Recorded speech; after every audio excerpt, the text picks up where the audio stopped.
Hi students, Diploma Engineering Physics April 25లో జరిగిన question paper అండి. ఫస్ట్ క్వశ్చన్ పార్ట్ ఏలో any 3 advantages of SI system, second third problems చివరిలో చెప్తాను. ఫోర్త్ది అబ్సల్యూట్ స్కేల్ ఆఫ్ టెంపరేచర్ గురించి డెఫినేషన్ రాయమన్నారు. అబ్సల్యూట్ స్కేల్కి సెల్సియస్ స్కేల్కి ఉన్న రిలేషన్ అండి. ఫిఫ్త్ది ఎనీ 3 అప్లికేషన్స్ ఆఫ్ అల్ట్రాసోనిక్స్. సిక్స్త్ది రివర్బరేషన్ టైంకి డెఫినేషన్స్ రాయమన్నారు. సెవెంత్ది ప్రాబ్లం అండి. ఎయిత్ది Coulomb's inverse square law of magnetism.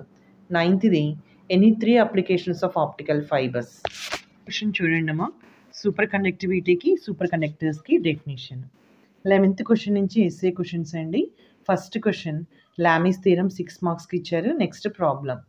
12th capital జీకి స్మాల్ జీకి డెఫినేషన్స్ రాసి వాటి మధ్య రిలేషన్ రాయమన్నారండి. 12th question. 13th చూడండి, జియో స్టేషనరీ శాటిలైట్కి పోలార్ శాటిలైట్కి డెఫినేషన్ రాసి 5 అప్లికేషన్స్ రాయాలండి artificial శాటిలైట్కి.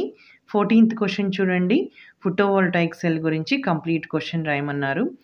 15th ideal gas equation problem ఇచ్చారండి. క్వశ్చన్ చూడండి, లాంగిట్యూడినల్ వేవ్కి ట్రాన్స్వర్స్ వేవ్కి డెఫినేషన్ రాసి ఎగ్జాంపుల్ రాయమన్నారు.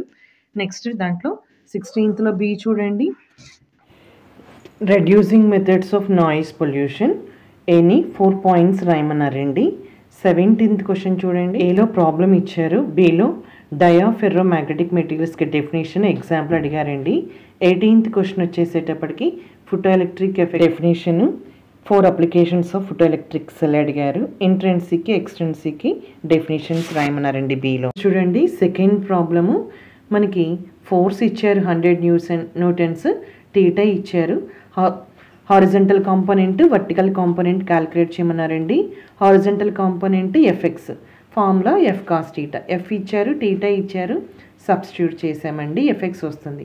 వర్టికల్ కాంపోనెంట్కి formula f y equal to f sine theta అండి. ఎఫ్ వాల్యూ ఇచ్చారు టీటా వాల్యూ ఇచ్చారు, సబ్స్టిట్యూట్ చేస్తే మనకి వర్టికల్ కాంపోనెంట్ 15 న్యూటన్స్ వస్తుంది. సో ఇక్కడ చూడండి, horizontal component vertical component f cos theta f sine theta రెండు క్యాలిక్యులేట్ చేసాము. థర్డ్ ప్రాబ్లం చూడండి, మనకి పొటెన్షియల్ ఎనర్జీ క్యాలిక్యులేట్ చేయమన్నారు. గివెన్ వాల్యూస్లో మాస్ ఇచ్చారు, హైట్ ఇచ్చారు, యాక్సలరేషన్ డ్యూ టు గ్రావిటీ ఇచ్చారండి.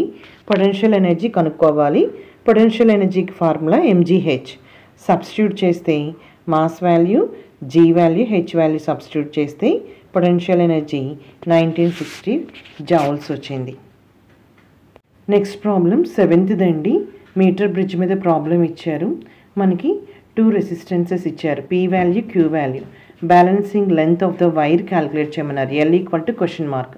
మీటర్ బ్రిడ్జ్లో మనకి ఫార్ములా ఉంది కదా, P by Q equal to L by 100 minus L. మనకి ఇచ్చిన P value Q value 1535 substitute చేసి క్యాలిక్యులేట్ చేస్తే ఎల్ వచ్చిందండి. నెక్స్ట్ ప్రాబ్లం 11th బి అండి, మనకి సెకండ్ లెసన్ నుంచి ప్రాబ్లం. మనకి రిజల్టెంట్ మ్యాగ్నిట్యూడ్ 5 న్యూటన్స్ ఇచ్చాడు, పీక్యూ 2 వెక్టర్స్ ఇచ్చారు, టీటా క్యాలిక్యులేట్ చేయాలి. So r bar equal to square root of p square plus q square plus 2pq cos theta calculate చేసాము. 15th question చూడండి problem. ఇక్కడ మనకి temperature T1 ఇచ్చారు, T2 ఇచ్చారు, initial velocity కనుక్కోమన్నారు, ఫైనల్ వెలాసిటీ ఇచ్చారు. ఓకే, మనకి V1 by T1 equal to V2 by T2 substitute చేసామనుకోండి, V1 వాల్యూ V1 by T1 equal to V2 by T2 కదా, దానికి V1 equal to V2 T1 by T2 రాసాము. Substitute చేస్తే మనకి ఇనీషియల్ వెలాసిటీ వాల్యూ వచ్చింది. 17th ఏ problem, మనకి current law మీద ఇచ్చారు, I1 I2 I3 ఇచ్చారు, I4 I5. మనకి towards the junction away from the junction, towards the junction అని LHS వైపు, అవే ఫ్రమ్ ద జంక్షన్ అని RHS వైపు రాసి సింప్లిఫై చేసాము. ఓకేమ్మా, ఒకసారి అన్ని ప్రాబ్లమ్స్ చెక్ చేసుకోండి.